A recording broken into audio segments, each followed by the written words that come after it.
আছে, তাদের অনুমতি আছে, তাদের নারীর টানে এখানে এসেছে।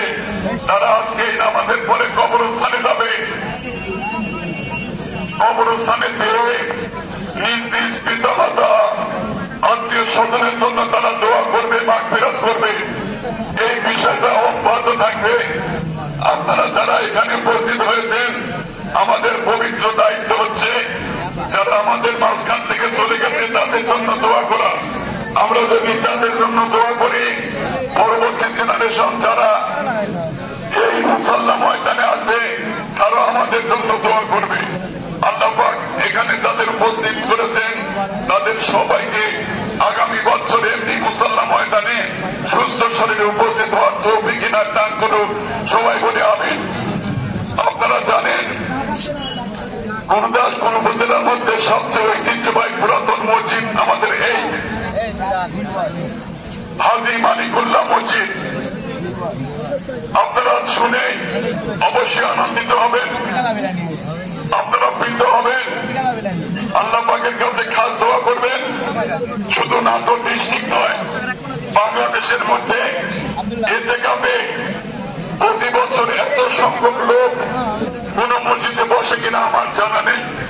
গত বছর একটু বেশি ছিল, এবারে অনেক প্রায় 14-15 জন লোক ইতিকাফ করেছে। সেখানে একটা মসজিদে একজন ইতিকাফকারীকে আমরা পাই না, অথচ এখানে 14 জন ইতিকাফকারী ছিল। এটা কম সৌভাগ্যের বিষয় না। পুরাতন মসজিদ হিসেবে এটা তার ঐতিহ্য এখন পর্যন্ত ধরে রেখেছে।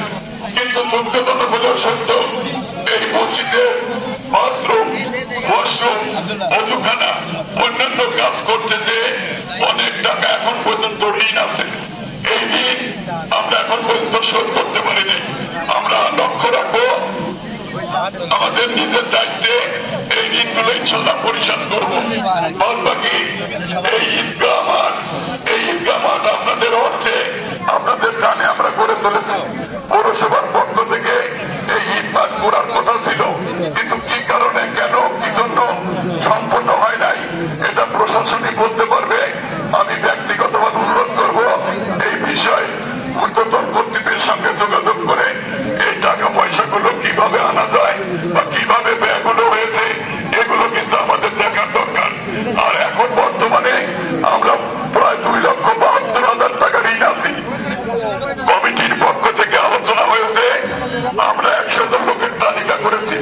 প্রত্যেকটা লোকের কাছে আমরা যাব, তাদের সঙ্গে আলোচনা করে তাদের মাথাপতি একটা বরাদ্দ দিয়ে এই 2,72,000 টাকা আমরা ভাগাভাগি করব। এটা হলে আমার অনুরোধ। আর বিশেষ করে আমাদের এখানে 2টা মাদ্রাসা চলে, একটা আশরাফুল উলুম হাজী বজলুর রহমান হাতে করা, আর একটা হচ্ছে আমাদের সাসকর মার্কাজ হাফেজিয়া মাদ্রাসা। এই 2 মাদ্রাসা আজকে কিভাবে চলে, কি অবস্থায় চলে, ছেলে ছেলেদের খাওয়ার কিভাবে জোগাড় হয়, আপনারা আশ্চর্য হয়ে যাবেন যে একটা ছেলের পিছনে 600 টাকা, এই টাকাটা আমরা সঠিকভাবে দিতে পারি না। অথচ সাসকর বাজার একটা সমৃদ্ধশালী বাজার, একটা ব্যবসায়িক প্রতিষ্ঠান। আমরা যদি নিজেদের দায়িত্বে কর্তব্যবোধ থেকে নিজেদের যে জাকাতগুলো আছে, অন্যান্য যে দানের খাতগুলো আছে, সেগুলোর থেকে যদি আমরা অন্তত একটা করে ছেলের দায়িত্ব নিই, ঠিক আছে, বছরে একটা ছেলের টাকা 600-700 টাকা লাগে, এই টাকাটা দিব। আজকে আপনাদের কাছে রুমাল গেছে, রুমালে কেউ 10 টাকা, কেউ 20 টাকা দিচ্ছেন। এখানে প্রায় 3,500-4,000 লোক নামাজ পড়বে। 100 কোটি টাকা যদি দেন 4 লক্ষ টাকা আসে। এই 4 লক্ষ টাকা আমরা মাদ্রাসার ছাত্র সংখ্যানুপাত ভিত্তিতে আমরা এই টাকাগুলো বন্টন করতে পারি। এই মাদ্রাসার কারণে আমাদের এই এলাকায় শান্তিতে আমরা আছি, আমরা অত্যন্ত সুন্দর পরিবেশে আছি, এখানে কোনো গন্ডগোল নাই। বলবো আপনারা দয়া করে আমার কথাটা মনে রাখবেন।